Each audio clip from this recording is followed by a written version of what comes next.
Welcome, Sworn Nation, to day one of Crucial Con, Coffin Comics Crucial Con. This is where you hear everything that's going to go down 2022 for Coffin Comics. And today we're doing the La Muerta 2022 story announcements. I don't know if you just heard Brian announce the big announcements for the schedule for next year, but La Muerta is back. And with us to talk about this, we've got writer Mike MacLean. Hey, Mike? And we got series illustrator Joel Gomez. What's up, everybody? One and only. So, May 11th, Mike. La Muerta, #1. What's the name of it? Prime Evil. Prime Evil. Hell yeah. Love it. Can't wait. It is going to be chapter 8. It's going to be super exciting. And up until now, you guys taken us on a wild ride through this land of La Muerta and in the Coffin verse. What can we expect here in this chapter 8 of Prime Evil coming up? Well, Prime Evil takes a little bit of a left turn from the other La Muerta stories. I think more so than any of the other chapters, we're kind of hitting onto the horror genre a little more. There's definitely a lot of excitement and action in it, but it does really delve into the supernatural horror aspect of La Muerta. So just a really basic roundup of the story. La Muerta, aka Maria Diaz, is contacted that an old army buddy has gone into the jungles of the Amazon in Peru, near the Amazon, and they've kind of lost track of him, and they're worried about him. So she and her former Afghanistan veterans traveled to Peru to try to find this lieutenant that had at one point or another had saved all of their lives. So she has a debt to repay to him. But in doing so, they delve into the darkness of the jungle where mysterious and horrific things await them. So that's just the very basics of the story. We can get deeper into it, but it really kind of touches more on the supernatural horror aspect of La Muerta.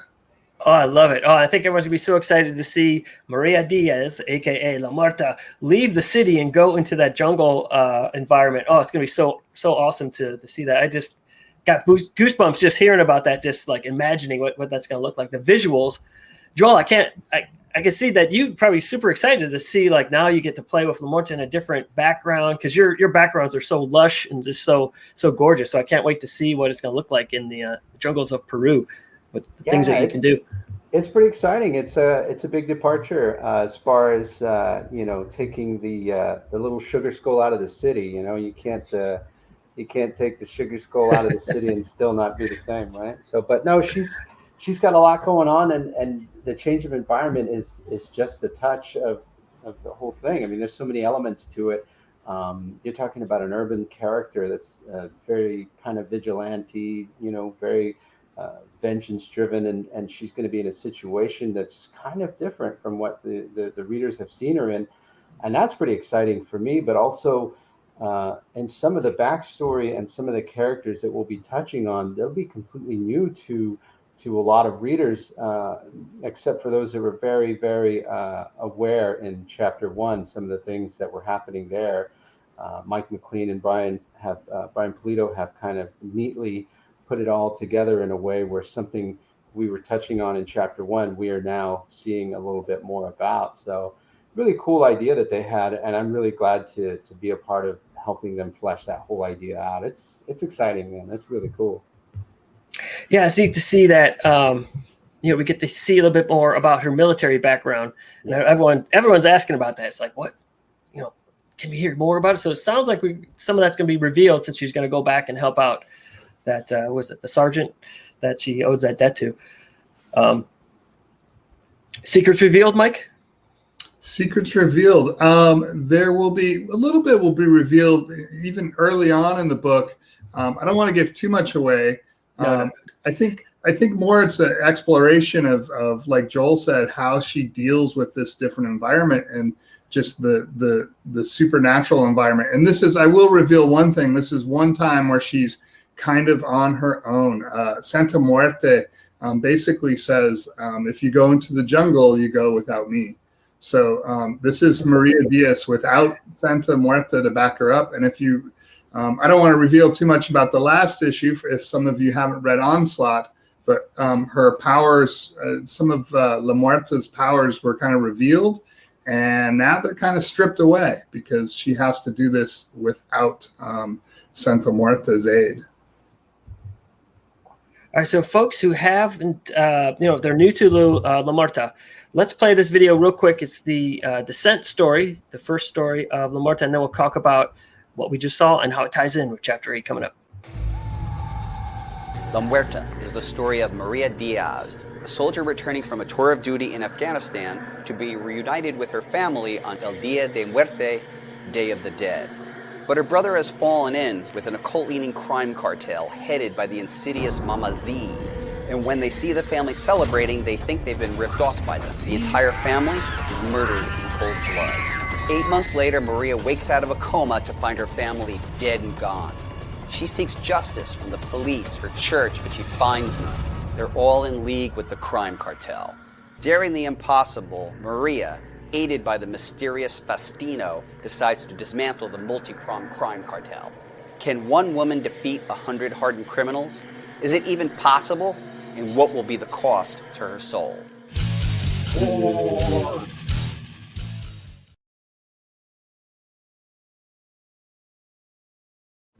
I feel like that's like a Netflix trailer I'm just watching there. Holy cow, I can't wait to that.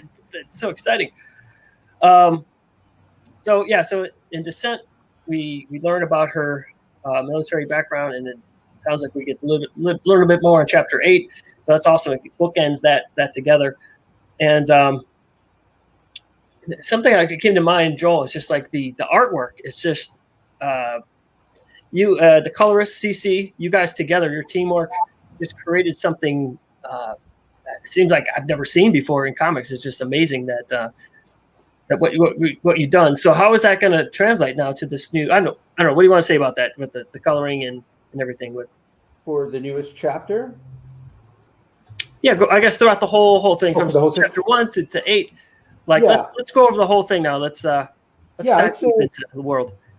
I'd say for me, I mean, it took me a little bit to get up to speed with what Brian and Mike had in mind with the look of La Muerta. And Chapter 1, there was a lot of struggle with establishing that in a way where everybody thought it fit with the story and what it was about. But once we hit around Chapter 3, I felt like I was at about a good 80% of landing it right where they were hoping it would be. And then that was when I started, really trying to kind of collaborate with Cece more, Cece de la Cruz, the colorist of the series up to chapter, what was it, Onslaught. And she and I have been kind of riffing on the work we do together. And after each chapter, I'd say after chapter 3 or 4, I would just reach out to her and share things I thought looked cool. And together we kind of had created this dialogue of things we liked. And I bought this Italian graphic novel. This artist drew and painted the whole book, and I literally scanned every single page and I sent it to her via WeTransfer and said, this is something we should try to, kind of get an influence of. And she kind of put her spin on that kind of look and started creating her own kind of dynamic approach to how she, handled the book. And it just turned out amazing. And so once I got an idea of what she was doing, I started to try to emphasize areas where I knew she would go off. And I just kind of try to channel that more into that way, just because we're just all one cohesive unit. We're just trying to tell a unique story that's exciting. And to me, it's, as long as I can be a cog in that machine with the rest of these guys to get people to really feel the effect of the stories, the highs and lows, and if color can be, involved in that in their super saturated way for this book, the more power to us overall. So I've been very fortunate to have been working with CC on this project up to date, and I just look forward to what we've got in store for this latest chapter and the new environments and how to approach them. Is going to be interesting. So we'll see. I'm curious to see what Mike and Brian think of how we can tackle this new setting, because much like a movie or like a series of movies, with each chapter taking you to different locales. That's definitely what this particular chapter feels like, and with it is the excitement of something new, but also the challenge of integrating it into how we do La Muerta. It's a brand that we're kind of like pushing, and it's got a unique twist and look to it. And so as long as we can maintain that, I think people will be excited to see what comes out, Yeah, I like that you mentioned like as it a brand, because I was thinking like music and like as soon as you hear like AC/DC, you're like, or Slayer, you're like, oh, okay, that's it. But as soon as I see that artwork and those colors, and it's just like, oh yeah, that's La Muerta. It's like, oh yeah, that's exactly what that. So there's a specific look. As soon as you see one panel, you're like, yep, I know what that is. I think doing it that way helps Brian and Mike kind of focus on the things they need to do, because as long as the art is affecting people the way they want it to, then they can manipulate the words or the actions that take place sequentially to continue to establish that. And it just becomes something of what people are used to from us. And plus, it's a distinct thing. We want to create a unique experience for the reader so that when they read our books, they're not going to find something like that anywhere else, And so it's something I'm really grateful to be a part of with these guys. They really allows me to scratch that itch of really telling unique stories, and that's kind of what we're about here at Coffin. We're not going to try and do the run-of-the-mill stuff, and it could be trying at times developing that quality about it, but that's the payoff, is getting people to enjoy it and connect with us in that way. Yes. Okay. So speaking of story, Mike, what can you tell us about the evolution of the story from chapter 1, Descent, to now coming up to chapter 8? What are things that come to mind? Well, we've always wanted to pay homage to Mexican American folklore, Mexican American traditions, and throughout each of the chapters, that's always been a little bit of a backbone. So between that and then Brian calls it Mexa Noir. It's this idea of the old film noir, heavy on the shadows and light, mixed in with a Southwestern feel. That's always been trying to be an element in it. Other than that, we're heavily influenced by action movies and crime drama, and I would say from the 1990s are pretty heavily. So I think those elements fit into each one. Also, obviously, the supernatural, because especially with chapter 3 on, we've really hit upon the supernatural as being a really big presence into the book. So in this latest chapter, that again plays a big role. We've switched a little bit from Mexican American or even Mexican mythology, and because she's in Peru, we delve a little bit into a Peruvian folklore, a character called El Tuche. I'm probably slaughtering the pronunciation of that, but it's kind of this the spirit of the jungle that was punishing any evildoers that did evil to the jungle. So we've always had to try to have that element of folklore from Mexican American, Mexican, and even South American mythology in there, because I think that's important. Otherwise, it's just another. It would be, I think, a Punisher knockoff, and that's not what we want. As much as I love the Punisher, I think we want our own style, and the Southwest and south of the border plays very heavily into that. So, La Muerta, chapter 8, Prime Evil. Are there going to be any new characters showing up, and can we learn anything about that today? Is that possible? I think it's a possibility. Yeah. I think some people might be a little disappointed to know that Mama Z isn't in this one. Sorry, I know she's a fan favorite, but we have another femme fatale, Temora, who is going to play kind of La Muerta's foil in this one. And I think Joel actually has a little bit of art piece there that we can preview, right?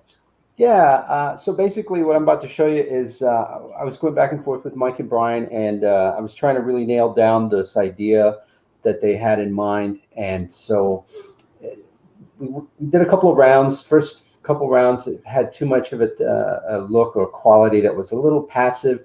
And so this first sketches I'll show you are just the action poses of the character, Tamora, that I had to run by Brian and Mike just to make sure that we're on the same page. But let's see if I get that. So she's kind of an earthly elemental kind of character. She has like kind of a jungle quality to her. Like she has like these little mushrooms and plants that kind of grow off of her, but she's also an ancient spirit.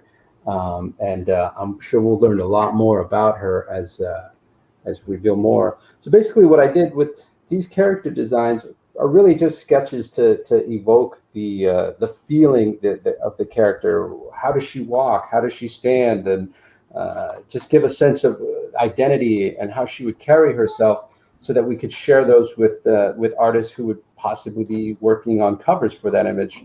And what I do is I take those sketches, and once I get approval from Mike and Brian and they give me a sense that this is the direction they want to go in, I'll then tackle that in a pen and ink style that I could use in the book, so that'll be what I will carry with me over into the book. And so this is more of the finished look I would use for the character in the book. Oh, wow. I was kind of influenced by a lot of Latin actresses, but I would say Selma Hayek was definitely a big influence, especially for the face and head structure.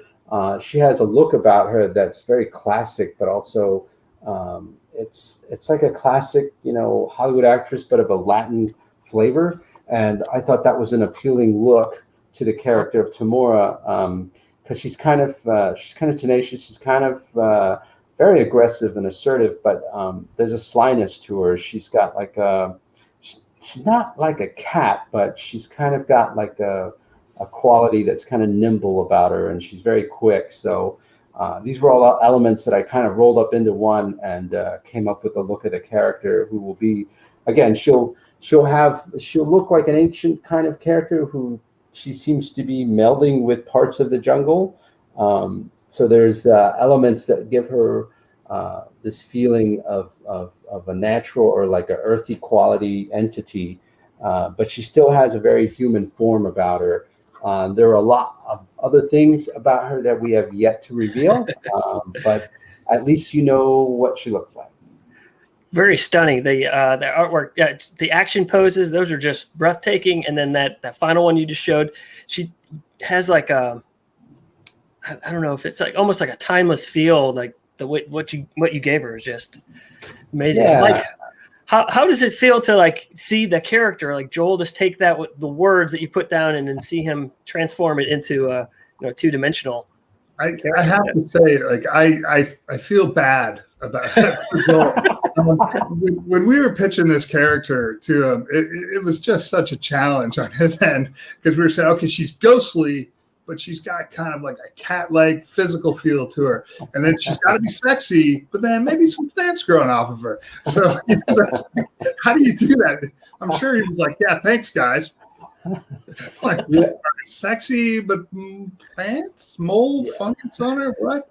And obviously, he pulled it off. So cheers to him. Yeah, she's a very like ancient spirit that has been trapped for centuries and has been let loose on the world. And she is a jungle protector. I wouldn't call her an evil spirit, because that's not what she sees herself, but she sees herself as a protector of a jungle, and she will do so by any means. And so I think Joel captured that very well. And again, sorry, Joel, but we really threw him a curveball with that character. So I know that was a huge challenge, and he rose to the challenge. It was all good, man. I think that stuff is fun because the history that we have together, it makes it easy to tackle things like that, where we know enough about each other and have worked with each other long enough where it's like, it's not personal. We're all trying to achieve this place. And I really enjoy working on the stories that Mike and Brian create, and anything to perpetually create new things is exciting. And so I'm always up for that kind of stuff. And the more challenging, the better, because if I can land the look, I know that whatever words come out of that character's mouths are going to reflect everything that we want in that story. So it's a blast, man. I enjoy doing it. All right, so I'll put you guys on the spot. So for someone who's just hearing about La Muerta right now, after this is chapter 8. Come on, people. What are you waiting for? So if you had to, give a little pitch to someone, what would you tell them to get them on board, Mike? Let's start with you. Well, I'd just show them some of Joel and Cece's artwork for one. I think you mentioned before, Jimmy. I don't think there's visually anything like that going on in comics right now. I don't think you see that. So they've really captured a very gritty and you can just feel the texture in that. Story wise, if you like, if you like vigilante stories, if you like revenge stories, but with a twist, seeing an aspect of American culture, and when I say American, Southwestern culture, Mexican American culture that I don't think also is present in comics. I think you're really going to like this, and it has tons of action and suspense, and there's never a dull moment in a La Muerta comic. That's my promise to you, because I'm afraid of boring people. So whenever I'm worried about boring people, I have someone quickly killed in very bloody and violent ways. So there's my pitch. I promise I will do everything I can not to bore you with the writing. You've got my vote, Mike. That's awesome. Joe, what about you? How would you pitch it to someone that's brand new? Pitch La Muerta? Yeah. Oh man, if you want to experience a comic like no other, where a team, a creative team who have been working, 7-8 years solid on this character and have been slowly develop this unique kind of story and character that is unlike anything you've seen published elsewhere, with a nice twist to it, and it has like a dark kind of vibe to it with crime noir kind of feel. That's us, man. We're perpetually trying to create new content and comics that you wouldn't find anywhere else, and we kind of hang our hat on that. And I wake up every day getting to tell stories like that with these awesome creators, and it just pushes me to continue that brand and to hopefully get more people to see what we're doing, because Coffin Comics are like no other, and I'm proud of that. I really would like for more people to check out what we're doing. Yeah, it feels like the story, like La Muerta, what you guys creating is not like we're creating a commercial product. We are creating comic book product. It feels like it's real. It comes directly from your heart, and it's it's not phoned in. It's like authentic and everything. It's just like love. You can feel the love coming through. Yeah. Everything from the story to the art to it's right. So. It's right down to our challenge coins. You see them, the Coffin Comics challenge coins. What does it say? Fun, desire, tenacity, and that's all of us. That's what our books are about. Like we bring a unique kind of like homegrown spin to what we're trying to do. There you go. Yeah. See, and the thing is that. How many creators can say that? Like, we connect with our fans. I connect with our fans as much as possible, and it's a unique experience. And I enjoy it because when we're working on the books, I always think of them, and it's just like it's a direct line to these people, and it's like crafting personalized comics, man. That's awesome. So, folks, you've been listening to La Muerta 2022 story announcement, May 11th. 2022, La Muerta Primeval, Chapter 8. It's going to be launching at you guys, so you don't want to miss it. There's going to be even, hopefully, more teasers and things coming up that we can learn. And I know it seems like La Muerta 2 is a sleeper hit. It's like when she came out, it was like people dug it, but it's just like, yeah. But now it's just like the waves as more and more stories are being told. More and more people are jumping on the La Muerta train, and that just gives us, more opportunity to put out more stories, which is amazing.